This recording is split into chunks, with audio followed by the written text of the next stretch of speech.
Alright guys, welcome back to the channel. This week we are covering King Keepers Book 3, Disney in Shadow. So if you guys have been enjoying all this content, don't forget, like, share, subscribe, hit the notification bell so you can get notified when I drop my next video. And if you guys are new to the channel or you just want to rewatch the book reviews, I will leave a link to the Kingdom Keepers playlist so you can rewatch the last couple of videos. So with all that out of the way, let's hit the intro.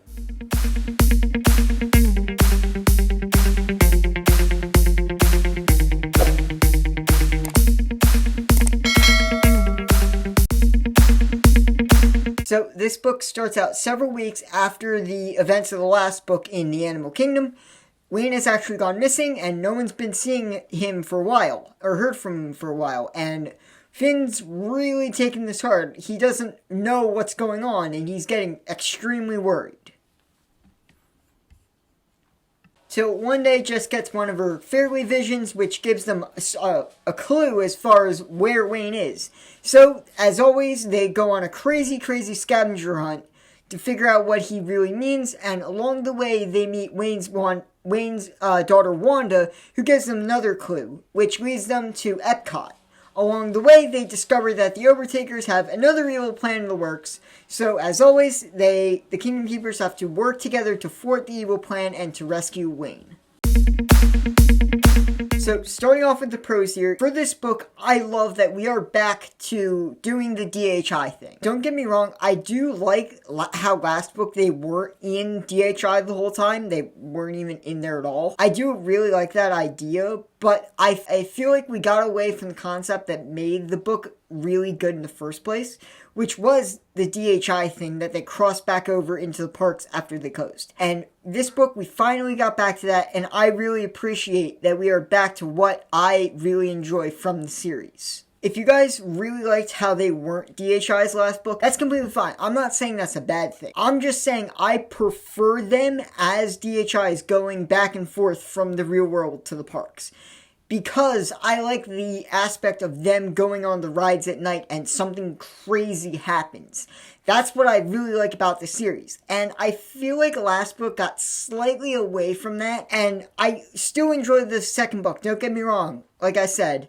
But I prefer them to go on the rides and something crazy and magical happens. That's why I like this series in the first place. So for pro number 2, it is the expansion that Ridley Pearson actually does with the DHIs in this book. I just love the expansion of the tech and the expansion of the lore that Ridley Pearson keeps going with the DHIs. It would have been really easy to just leave it at that, but no, Ridley Pearson goes to the logical next step, and I really appreciate it because it would have been stale if there was no expansion or escalation of danger. Now there is, and now I'm really happy about that. So pro number 3 is the development Ridley Pearson gives Finn throughout this entire book. I really do think Finn develops a lot through this book because now the team has been on a couple of adventures together and they know their personality and they're just combining really well. This is the first book where it really shows. The entire team, for the most part, is in really good synchronism. They're just synchronizing really well. They're a well-oiled machine, and I love that. It makes sense because they've been on a couple of adventures and they've had a couple of rough patches, but they've worked through all that. But what really makes Finn important is he now really accepts that he is the leader and he is the person Whane's put in charge, and he finally recognizes that in himself and he accepts it and takes charge of the group. And I think it's really been about time that he did that. And I really do appreciate the development Ridley Pearson gave to Finn within this book. Because the other Kingdom Keepers, through the other 2 books, looked to Finn as the leader, but Finn's never really accepted the leadership role himself. But now, in this book, he's accepted the leadership role and he's ready to take command, and it's really about time that he did. And like I said, I really just appreciate that he's developed so much as a leader and as a character that he's willing to accept the call and just be the leader that the team really needs. For the 4th and final pro, surprisingly for me, is actually the parents and their little story arc they have within this book. The parents aren't in there for that long, relatively speaking, but the time we do get is actually really intense because Mrs. Whitman is trying to convince Philby's mom and dad to not take him to the hospital, but they're all like, no, my son's in a coma. His life is worth more than the whole DHI college fund. And I really feel that because Ridley Pearson does a really, really good job writing all the tension and the fear that parents would be feeling in a situation like your kid being in a coma like that. I really appreciate that because it's a perspective that we don't really think about, the parents' side of all this. And I really feel like it was an interesting idea for Ridley Pearson to discuss that, and I feel like it worked out for the better. As little as they were in, I feel like it was really good. Starting with the cons section here, the one slight con I have, and I wouldn't really consider this a con, it's more of an annoyance for me, is that this story again is set off by one of Jess's journal visions. I mean, I get it. If you're gonna have someone who can see the future, you're gonna use the power to set off the plot. I get it, but it kind of annoys me that for 2 books in a row, this has all been set off by one of Jess's visions from her journal. I don't mind it necessarily. I kind of find it annoying, but I can accept why he did it.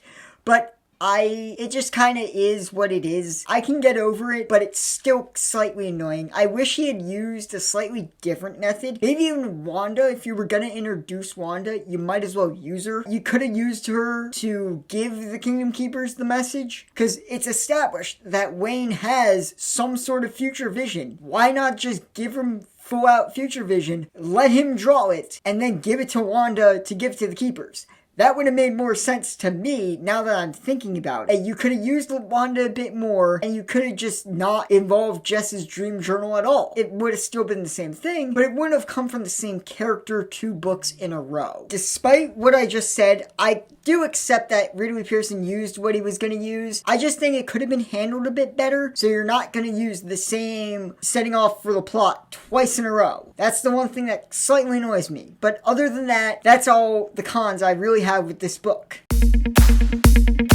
Okay guys, final thought and ranking here. Despite what I did say in my cons section with the plot being set off again by Jess's dream journal, I really do like this book. Personally, I feel like we'd gotten a bit off track from last book with the whole they're all in Animal Kingdom as themselves. I still like that book, don't get me wrong, but I feel like we had gotten back on track to what we'd originally really liked about the Kingdom Keepers in the first place from the first book, which was them going into the parks, going onto the rides, and experiencing crazy things. We'd gotten back to that, and I personally do enjoy us being back to what I originally liked. Again, Ridley Pearson expanded to include the parents' perspective, which, as far as I can think of, most authors in series like these don't go into the parents' perspective, which I feel like is a really, really interesting idea that Ridley Pearson went with, and I feel like it makes the book all the better because of this expanded viewpoint. So I'm going to give Kingdom Keepers Book 3, Disney in Shadow, an 8 out of 10. Thank you guys so much for making it to the end of the video. I really appreciate it. And if you guys have been enjoying this content, don't forget, like, share, subscribe, hit the notification bell so you don't miss any of my future videos. Again, in the comments, if you guys have any books you want me to do reviews on in the future, don't be afraid to leave those down in the comments. As well, in the comments, if you guys have read this book before and you want to leave your own review of it, I would love to read those, so don't be afraid to leave those down in the comments as well. Again, guys, a slight change of programming for this week. Instead of doing just the 1 book review, I'm going to actually be dropping 2 videos this week. So along with this, there will be a review of RF Con's The Poppy War that will go up after this. And once that goes up, I will leave a tag to that so you can go watch that after this. So for next week, I will be doing a book review again for Kingdom Keepers Book 4 Power Play, as well as Dragon Republic. So make sure you guys are subscribed so you don't miss those videos. Again, thank you guys so much for watching the videos. I hope you guys have a great week, and don't forget, keep on reading.